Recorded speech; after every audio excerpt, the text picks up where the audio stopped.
Hi, this is Dr. Ashwini from IndiaInspires.com, and in this video I am sharing the use of memory palaces to memorize poems and mantras. Let us take a deep dive into this now.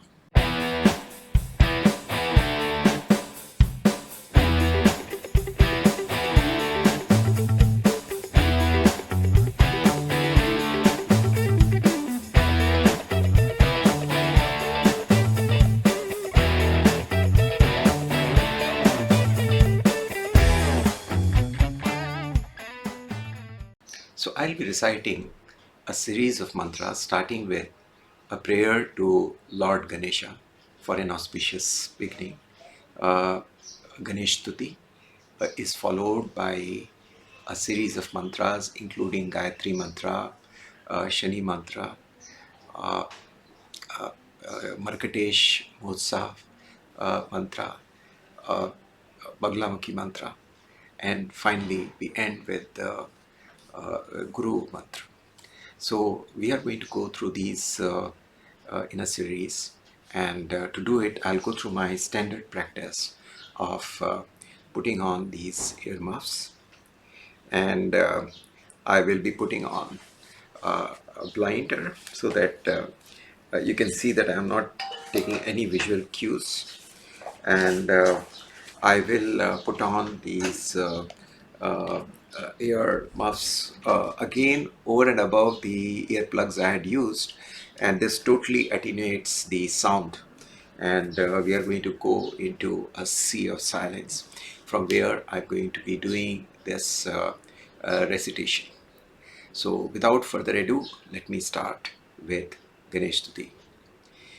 जय गणेश जय गणेश जय गणेश देवा, माता जाकी पार्वती पिता महादेवा, एक दंत दयावंत चार भुजाधारी, मस्तक पे सिंदूर सोहे मूसे की सवारी। जय गणेश जय गणेश देवा, माता जाकी पार्वती पिता महादेवा। फल चढ़े फूल चढ़े और चढ़े मेवा, लड्डूअन का भोग करे संत करे सेवा। जय गणेश देवा, माता जाकी पार्वती पिता महादेवा। अंधन को आँख देत कोड़िन को काया, बाजन को पूत देत निर्धन को माया। जय गणेश देवा, माता जाकी पार्वती पिता Mahadeva. After this, the Gayatri mantra. Om Bhubhurva Swaha Tatsavitu Bhargo Devasya Dhimahi Dhiyo Yo Na Prachodayat. Om Bhubhurva Swaha Tatsavitu Bhargo Devasya Dhimahi Dhiyo Yo Na Prachodayat.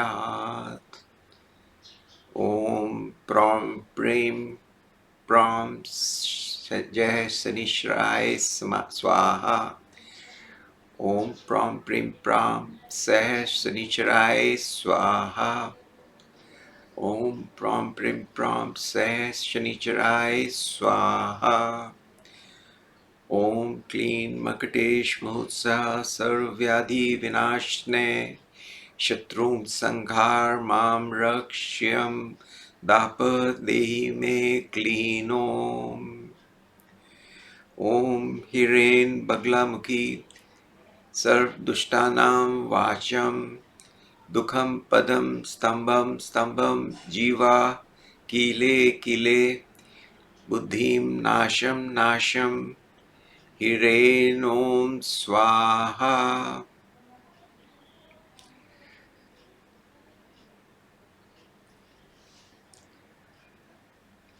Gurur Brahma, Gurur Vishnu, Gurur Devo Maheshwarai, Gurur Sakshat Param Brahma, Tasmai Shri Guruve Namah, Tasmai Shri Guruve Namah, Tasmai Shri Guruve Namah.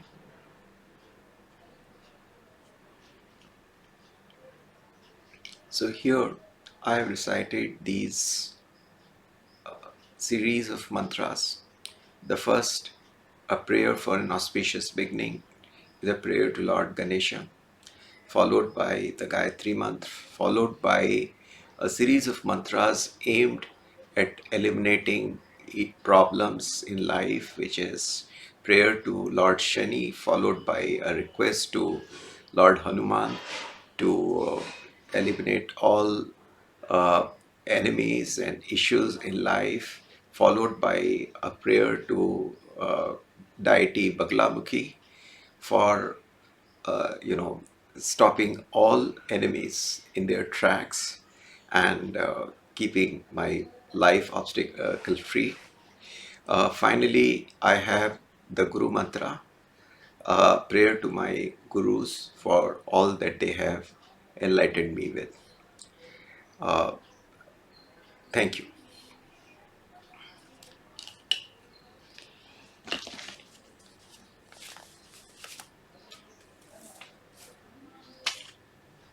How do you remember poems and mantras in real life? The principles of memorization are what I have covered in my previous videos.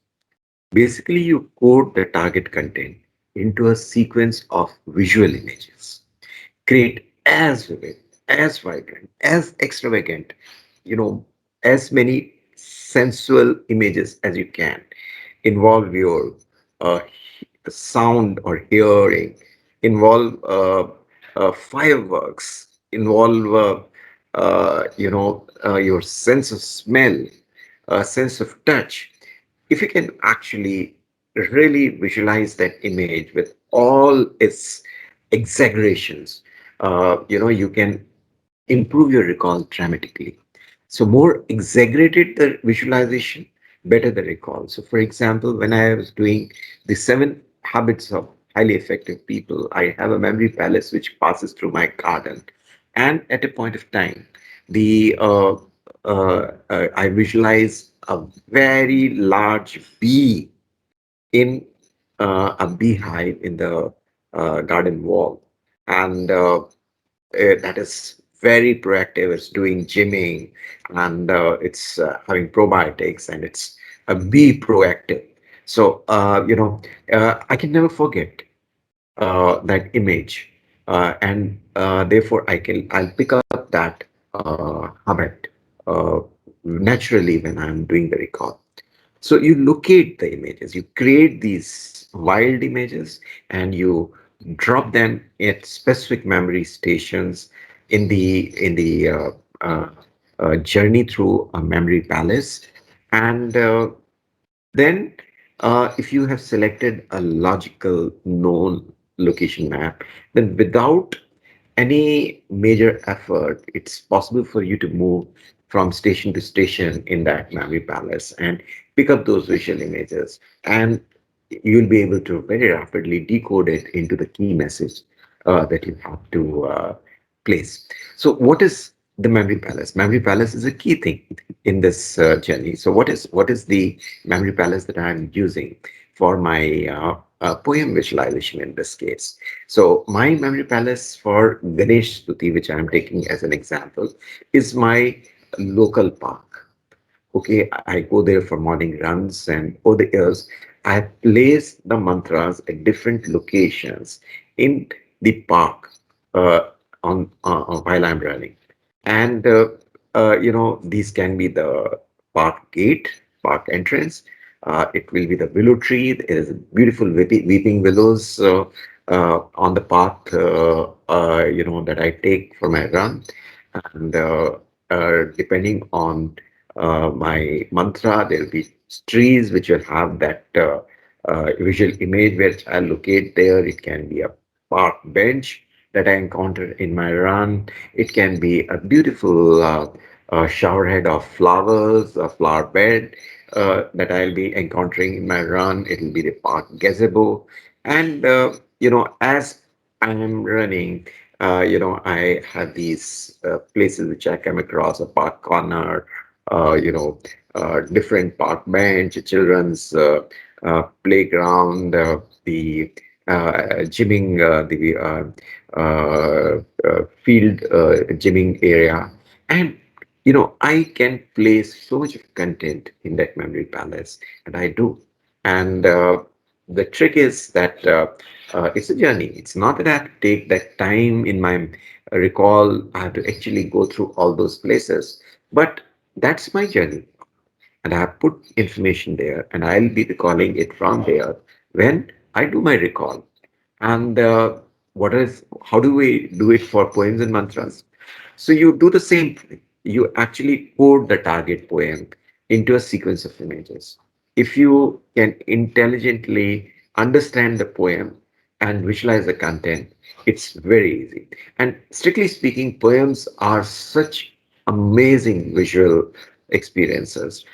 You can code very vivid, vibrant, multisensory images, as I pointed out.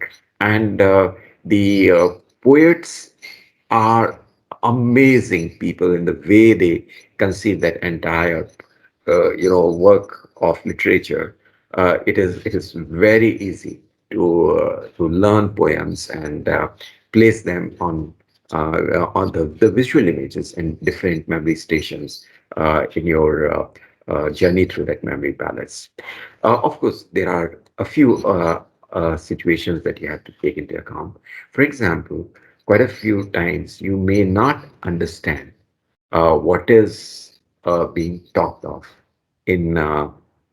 for example, in a mantra. So you have to try and understand it. I always recommend it. And for me, the mantras in Hindi and Sanskrit are relatively easy to understand than most of my Western counterparts. But if you do not understand, you still have to actually adapt that sound to a visual image. So if it is bhu bhurva swaha, I know swaha is the act of uh, you know submitting to the fire god. But what is bhurva? And I equate it with a bhora or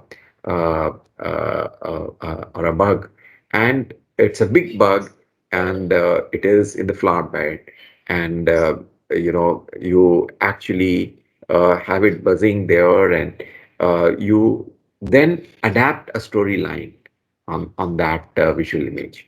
So honestly, the moment you have these vivid images placed on that journey, it becomes quite easy to start picking up those uh, uh, information contents as you walk through that memory palace. And if you have a logical known location map like my jogging track, in that park, it's very easy to recall it. So a lot of people, in fact, find it very powerful to use their known logical location and take their known logical path in it. And then you do not have to bother about the sequence in which we have to pick up the information. And if you have physically traveled it, it really enhances the memory palace technique. Of course, it doesn't have to stay there. It just doesn't have to stay there. You can have other imagined memory palaces also, and it requires a little practice. And it requires it to still be very intuitive to you. So, intuition and visualization are a key part of it. And you still will be able to do, to a limited extent, a very efficient recall from such visualizations. People have used computer games and their roots for memory palaces as well, because they've traveled that location map at a point of time. So let us take the example of Ganesh Stuti. At the start of run, I have a willow tree, and the first line, Jai Ganesh, Jai Ganesh, Jai Ganesh Deva, Mata Jaki Parvati, Pita Mahadeva, is actually, I visualize the baby Lord Ganesh with Mother Parvati and Father Mahadeva or Shiva in that tree at this entrance, near the entrance of the park. And, uh, I feel them blessing me, and then as I am running, I encounter this park bench, and there I see Lord Ganesha sitting there in his full form, uh, one tooth, eight nath. They have a very, very benevolent expression on his face, four arms, uh, you know, with a tilak of vermilion on his forehead, and it's a very red, vibrant vermilion tilak, and you have he's riding a very big mouse. Okay, and this visualization uh, puts that line in my mind.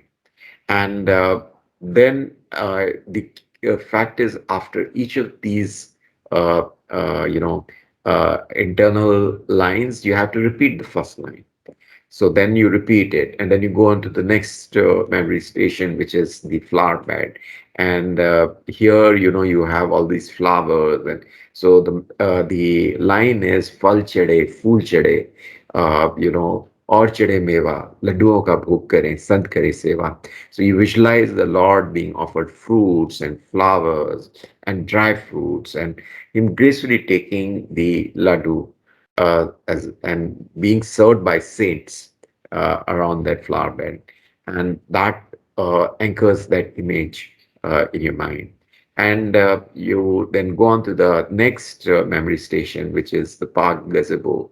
And on the route, you see a blind person, and you see the Lord's ray come and give him vision, give him, bless him with sight. And you find a person who's a leper, and the Lord's rays coming and curing him, and giving him a fit body. And you find a motherless lady, and she's being blessed with a child, and a poor guy being blessed with wealth. And that brings the line, Andhan ko aankh, Kodin ko kaya, Banjan ko poot, Dirthan ko maya. So you are able to take the flow, and you're able to, build the entire, content back from the visual imagery that you have placed on this memory palace. Now you can have different versions of it. For example, I recited the Julia Donaldson classic poem, I Opened a Book. And poems like this are extremely rich in visual imagery. Uh, uh, I visualize this at my first house, a bungalow in a rural area where my father was posted. And I imagine myself sitting in the living area out there with all my comics around me. And these are all classics, juniors, fairy tales, which were published in the 60s, the golden era of comics. And I can imagine reading stories. There are specific comics I can recall where the protagonist wears a cloak, and then he wears a magic ring or swallows a magic potion, and he's fighting with a dragon, and fighting with a king, and taking challenges into bottomless ocean. Or you travel the Wizard of Oz, Dorothy's journey, as she makes friends and shares their tears and laughter, and travels the yellow road with its bumps and bends to the happily ever after. And I'm telling you, it's so powerful as you combine the uh, uh, visualization of the poem with your visualization, your images, and the flow will create its memory stations. Okay, memory station items that can be anchored in a memory palace. And that is basically the trick to remember things. The principles of memorization, to summarize, is to code the target content into a sequence of images. Create vivid, vibrant, multisensory images. Involve as much of your senses as you can. Beyond your mind, it has to touch. It can involve your sense of smell, your sense of taste, sense of sound. You More you exaggerate the visualization, better will be the recall. You locate the images on a known journey in a memory palace at specific memory stations that you will logically encounter as you move from point to point in that place. And once you have done that, it becomes very easy for you to just follow that path in that memory palace and pick up those visual images, decode it, and do the recall. So it's so powerful what you do at a point of time. What you've coded, you can actually, with practice, recall it. You know, you know, months after you have placed it in the memory banks. And there is a separate session I'll take up on the recall, but these are the basics, and I hope you enjoy your journey through it. Finally, uh, let me share a couple of poems, quotes that I loved and memorized. First, a poem by Julia Donaldson that is perfect for a bibliomaniac like me. And let me uh, recite it by putting on my blinders and earmuffs so that I am in my sea of silence and there is no external visual cue to me on the same. I opened a book and in I strode. Now no one can find me. I left my chair, my house, my road, my town, and my world behind me. I am wearing the cloak. I have slipped on the ring. I swallowed the magic potion. I fought the dragon, dined with a king, and dived to the bottomless ocean.